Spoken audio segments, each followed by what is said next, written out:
Hello to all, मैं doctor Piyush Ranjan. आज हम लोग इतिहास के एक महत्वपूर्ण टॉपिक द्वैत शासन व्यवस्था के बारे में बात करेंगे। यह द्वैत शासन व्यवस्था जो है यह बंगाल में पहली बार लागू की गई रॉबर्ट क्लाइव के द्वारा।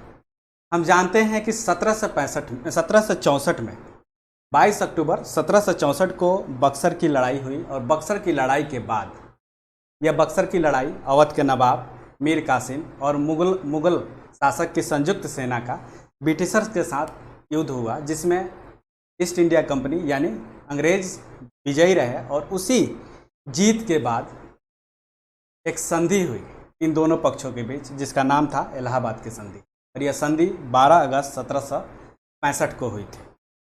इलाहाबाद की संधि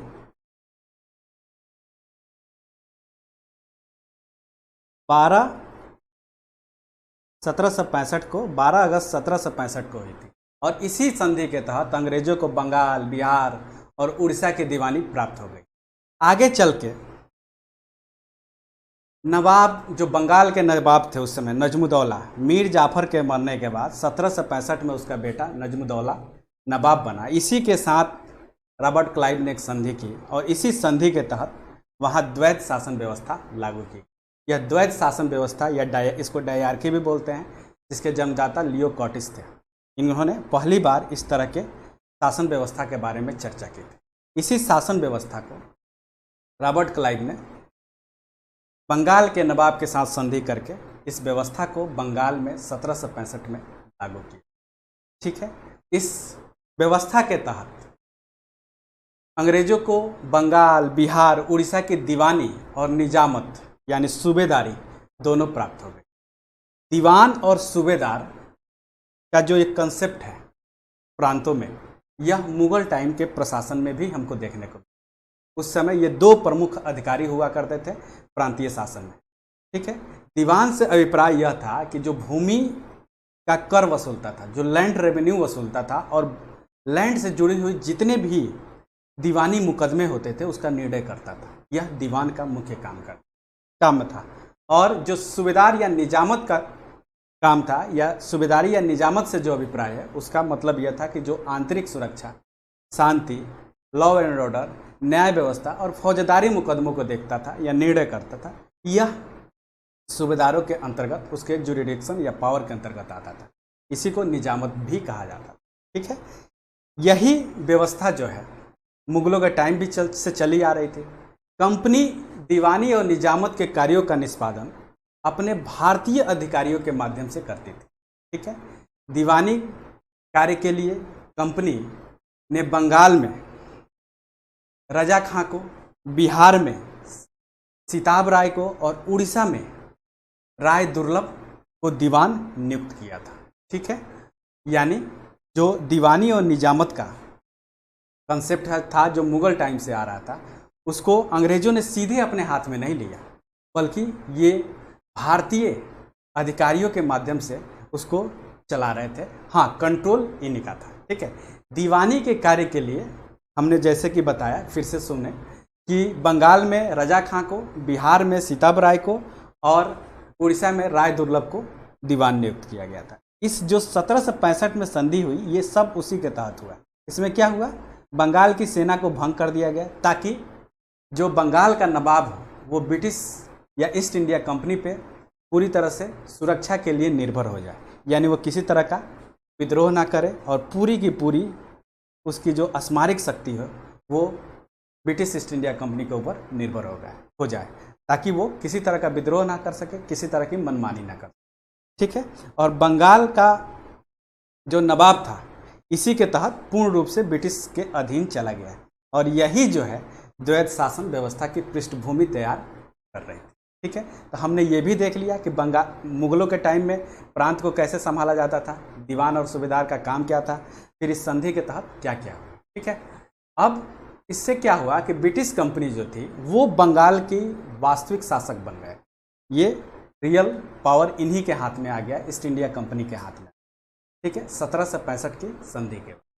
हालांकि बंगाल का जो शासक था वही नवाब था, लेकिन वो डमी नवाब था, मतलब पावर उसके पास नहीं था। पावर था ब्रिटिशर्स के पास, अंग्रेजों के पास, लेकिन शासक उन्होंने नजमुद्दौला को ही बना के रखा। इसके पीछे बहुत सारे कारण थे। एक, यह जो था यहाँ के बीच से नवाब था, वो अंग्रेजों का नवाब, अंग्रेज नवाब इसलिए नहीं बने क्योंकि एक तो जनता का सपोर्ट जो है इसको मिल रहा था, दूसरा जो अन्य भारतीय राजा थे वो भी अंग्रेजों की इस बढ़ रही शक्ति से सशंकित ना हो जाए और उनको शुरू में ही दबाने की कोशिश ना करें। इसी नीति के तहत उन्होंने क्या किया, अपना चेहरा जो है नजमुद्दौला को बनाया और रियल पावर जो है वो अंग्रेज इंजॉय करने लगे। ठीक है, और इसी तरीके से ये द्वैत शासन व्यवस्था धीरे धीरे डेवलप हो रही।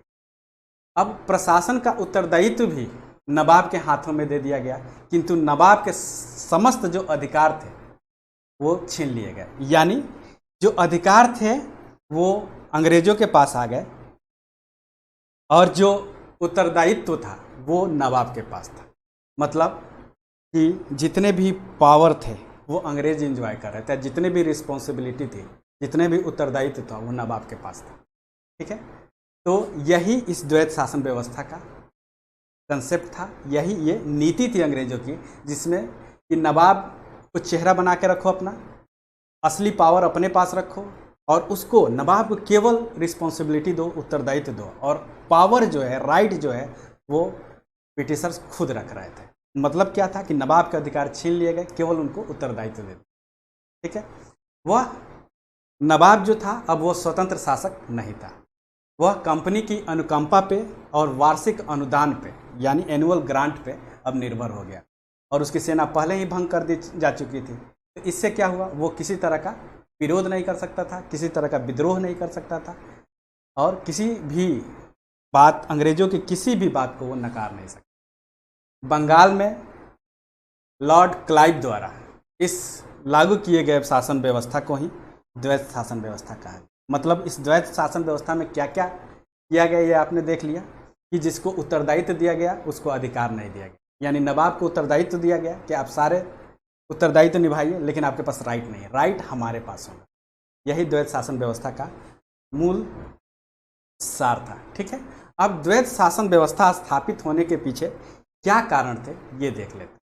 बक्सर के युद्ध के विजय के बाद जब अंग्रेज जीत गए तो कंपनी ने यदि सीधे ही सत्ता अपने हाथ में ले ली होती, जैसा कि मैंने बताया, तो कंपनी का जो वास्तविक साम्राज्यवादी चेहरा था वो जनता के सामने आ जाता, जिससे क्या होता, जनता या स्थानीय विद्रोह भड़क उठते और अन्य जो यूरोपीय कंपनियां थी जो इसके प्रतिद्वंदी थे या भारतीय राज्य थे जो बहुत ही शक्तिशाली थे, जैसे कि उस समय मराठा, मैसूर, ये सब, हैदराबाद, ये सब राज्य काफ़ी मजबूत थे, वो उसी समय अंग्रेजों को दबाने की कोशिश करते हैं, उनके राज्य को छीनने की कोशिश करते हैं। और उस समय अंग्रेजों का स्थायित्व चाहिए, उनको चाहिए था कि बड़े स्तर पे बंगाल और अवध जिसकी दीवानी उनको मिल चुकी थी उससे बड़े स्तर पे अपने आप को आर्थिक रूप से मजबूत बनाया जाए और कुछ समय लेके अपने आप को राजनीतिक और सैन्य रूप से भी मजबूत बनाया।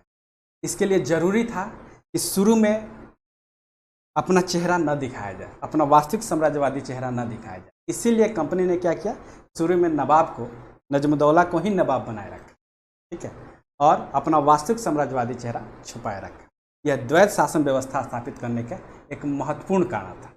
ठीक है, दूसरा चीज हम क्या देखते हैं कि कंपनी को मुगल बादशाह से दीवानी अधिकार तो मिल गए, लेकिन अन्य विदेशी कंपनियां उसके इस अधिकारों को चुनौती देते हुए कर देने से मना कर सकती थी। अतः इसीलिए उसने नवाब को चेहरा बनाया कि नवाब को तो मना नहीं कर सकती, क्योंकि अन्य यूरोपीय जो कंपनियां थी उनको लगता था कि ये तो हमारे जैसा ही है, हमारे ही बीच का है, अगर ये हमसे टैक्स लेने लगा ये तो धीरे धीरे शक्तिशाली होता जाएगा। तो इनिशियल फेज में जब ईस्ट इंडिया कंपनी एक व्यापारिक कंपनी से एक राजनीतिक शक्ति की तरह उभर रही थी, तब पलासी के युद्ध के बाद, फिर बक्सर के युद्ध के बाद, तो उस समय वो नहीं चाहती थी कि वे वजह किसी तरह का टकराव लिया जाए। पहले उसका पूरा कंसंट्रेशन, पूरा ध्यान क्या था कि दीवानी के तहत जो अधिकार मिले हैं उससे ज़्यादा से ज़्यादा आर्थिक रूप से शक्तिशाली बना जाए और इस धन का प्रयोग बड़े स्तर पर व्यापार, अपने राजनीतिक शक्ति को बढ़ाने में और अपने सैन्य शक्ति को बढ़ाने में किया जाए।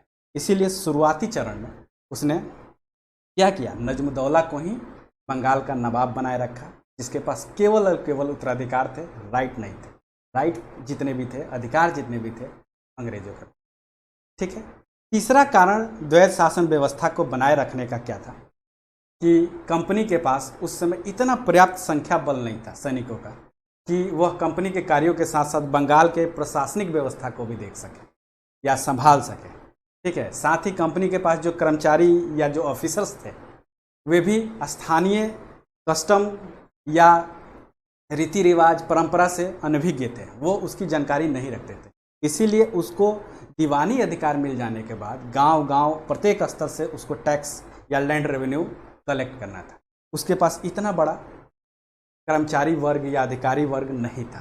ठीक है, इतना बड़ा मैन फोर्स नहीं था। ठीक है, तो उसने क्या किया, जो स्थानीय या परंपरागत व्यवस्था चली आ रही थी प्रशासनिक व्यवस्था, उसी को यूज करना शुरू किया। ठीक है, और उसके पास जो इसके लिमिटेड अधिकारी वर्ग थे, जो उसके पास ना रीति रिवाज का ज्ञान था लोकल, ना परंपरा का ज्ञान था, इसलिए उसने क्या किया कि नवाब के ही प्रशासनिक व्यवस्था का प्रयोग करना। ठीक है, इसीलिए इस द्वैध शासन व्यवस्था को अपनाया गया, जिसमें नवाब को केवल मुखौटा बना के रखा गया, केवल उसको चेहरा बना के रखा गया, जबकि रियल पावर जो एंजॉय कर रहे थे वो ईस्ट इंडिया कंपनी या ब्रिटिशर्स कर।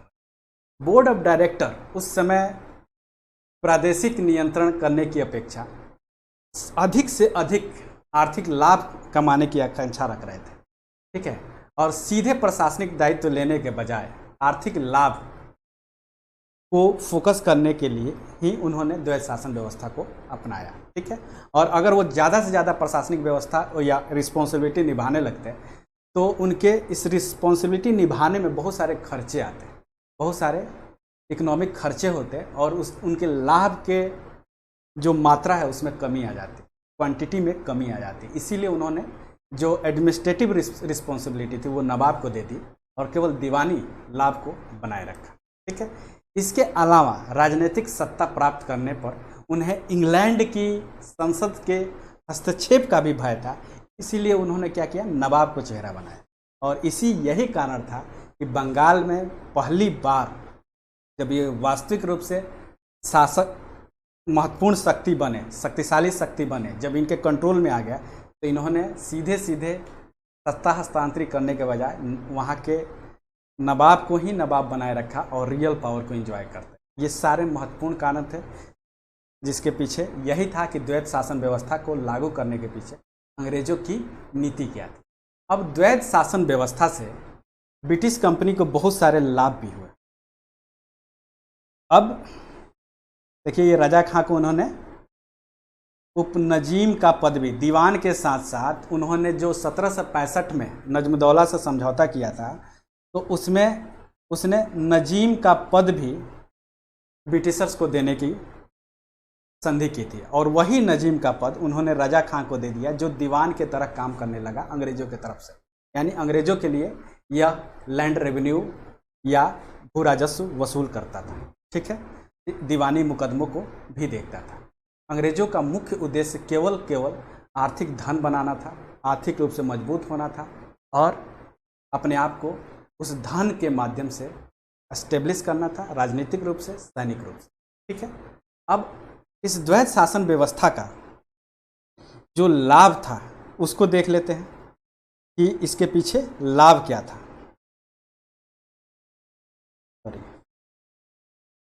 इसके पीछे जो लाभ था वो यह था कि ब्रिटिश कंपनी को इससे प्रशासकीय सुविधा मिल गया।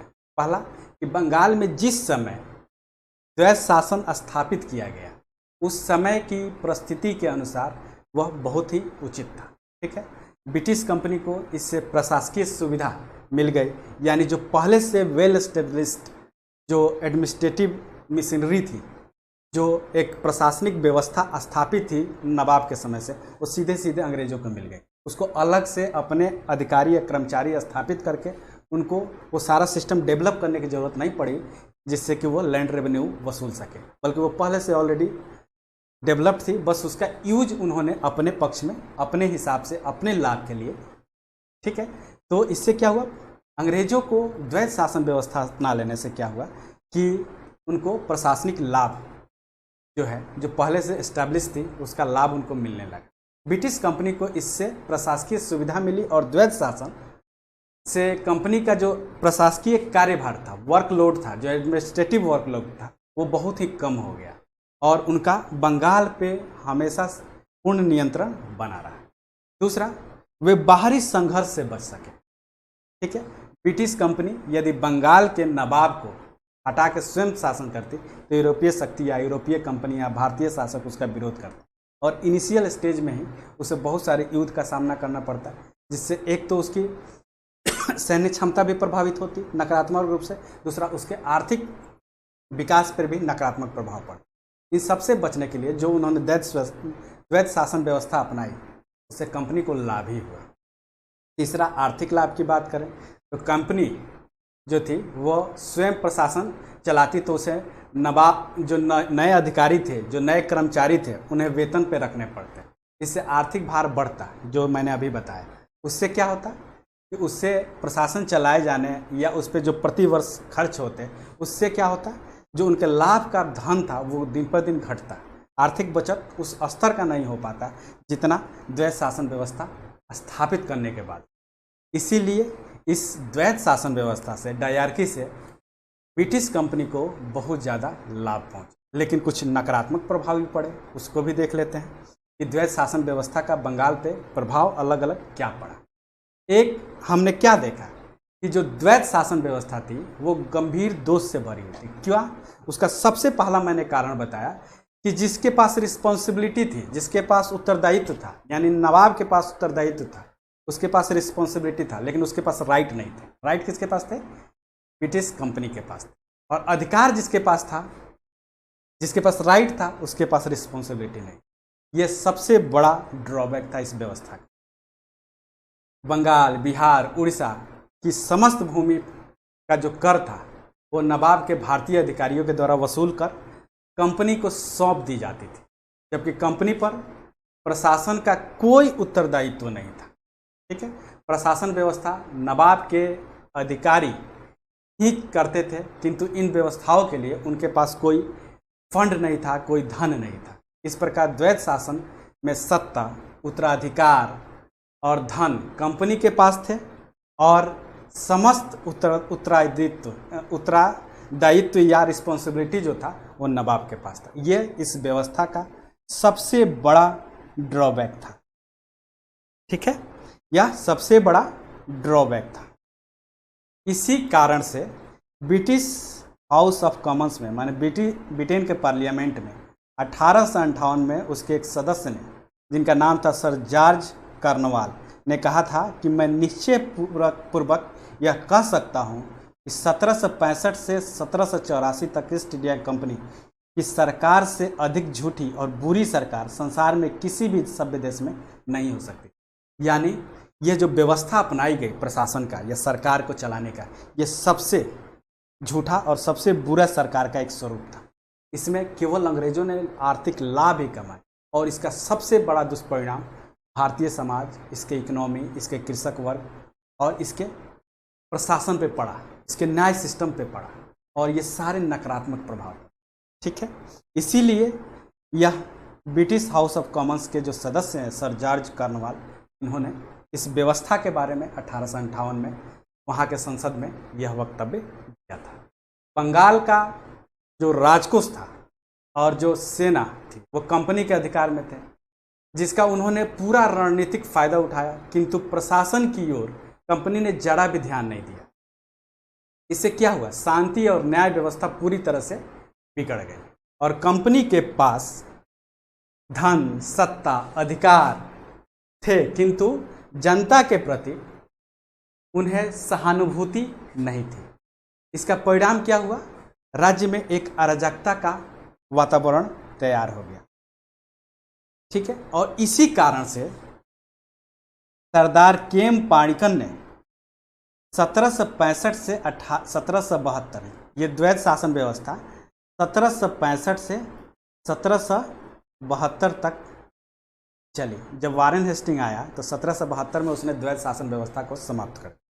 लेकिन इन टाइम पीरियड जब ये द्वैत शासन व्यवस्था चली, उस टाइम पीरियड के बारे में सरदार केएम पाणिकर कहते हैं कि यह पूरी तरह से बंगाल में डाकुओं का राज्य था और बंगाल को बिना किसी दिमाग के, बिना किसी विवेक के पूरी तरह से लूटा गया। मतलब क्या था उनका कहना था कि ब्रिटिश ईस्ट इंडिया कंपनी जो राजनीतिक शक्ति बन के उभरी थी, उसने उसका केवल और केवल मोटो क्या था, किसी भी तरीके से बड़े स्तर पे आर्थिक लाभ कमाना, चाहे वो किसानों का शोषण हो, कारीगरों का शोषण हो, किसी भी व्यवस्था का किसी भी तरीके से तोड़ मरोड़ किया जाए, लेकिन उनका मेन उद्देश्य यही था कि ज़्यादा से ज़्यादा धन कमाया जाए, ज़्यादा से ज़्यादा इकोनॉमिक प्रॉफिट गेन किया जाए। और यही कारण था कि पूरे राज्य में अराजकता फैल गई।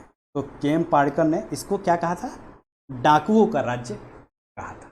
ठीक है, ये हमें ध्यान रखना। दूसरा चीज, इस व्यवस्था के कारण कृषि का पतन भी बड़े स्तर पे हुआ। मतलब कृषि में, एग्रीकल्चर फील्ड में डिक्लाइन देखने को मिला। द्वैत शासन के दौरान हम क्या देखते हैं, द्वैत शासन के दौरान कृषि व्यवस्था को क्षति पहुंची, क्योंकि इस दौरान जो लैंड रेवेन्यू जो था, राजस्व की वसूली का काम जो था, वो अधिकाधिक जो बोली लगाने वाले थे, बीडिंग सिस्टम था, जो जितना ज़्यादा बोली लगाता था कि हम इतना राजस्व वसूल के देंगे, उन्हीं को राजस्व वसूलने का ठेका दिया जाता। ठीक है, और यही इसका दुष्परिणाम यह हुआ कि जो जितना बोली लगाएगा ज़्यादा, उसी को अंग्रेज़ों के द्वारा राजस्व वसूलने का ठेका दिया जाएगा। और यह ज़्यादा बोली लगाने वाले कहाँ से राजस्व वसूल के देंगे, वो किसानों का शोषण, मैक्सिमम शोषण करके वो राजस्व वसूल के देंगे, और उसमें वो अपना भी लाभ गेन करेंगे और अंग्रेजों को भी लाभ देंगे। इससे क्या हुआ, इससे बड़े स्तर पर किसानों का शोषण हुआ, इस राजस्व व्यवस्था या राजस्व उगाही के तरीके के कारण। इससे कृषि का पतन, कृषि का डिक्लाइन, एग्रीकल्चर फील्ड में डिक्लाइन देखने को। इस व्यवस्था का दुष्परिणाम यह हुआ कि कर भार में, यानी टैक्स के रेट में इजाफा हुआ, कर भार में वृद्धि हुई और वसूली भी बहुत ही कठोरता से की जाने लगी। और इसका परिणाम क्या हुआ कि कृषकों का, जो किसान थे, उनका शोषण आरंभ हो गया। और इस तरह की कृषि जो थी वो गंभीर शोषण से होकर गुजरी। इसमें डेवलपमेंट कभी देखने को नहीं मिला, बल्कि इसमें डिक्लाइन देखने को। ठीक है, और 1770 के अकाल के दौरान यह देखा गया कि यह जो व्यवस्था थी, इस व्यवस्था ने यह प्रमाणित किया कि 1770 में एक बहुत बड़े स्तर पर अकाल आया। और कहा जाता है कि इस समय बंगाल का 1/3 जो जनसंख्या थी उससे प्रभावित हुई और बड़ी संख्या में लोग इस अकाल से मरे भी। ठीक है, तो यह जो द्वैत शासन व्यवस्था थी, उसने कृषि को बहुत ज़्यादा नुकसान।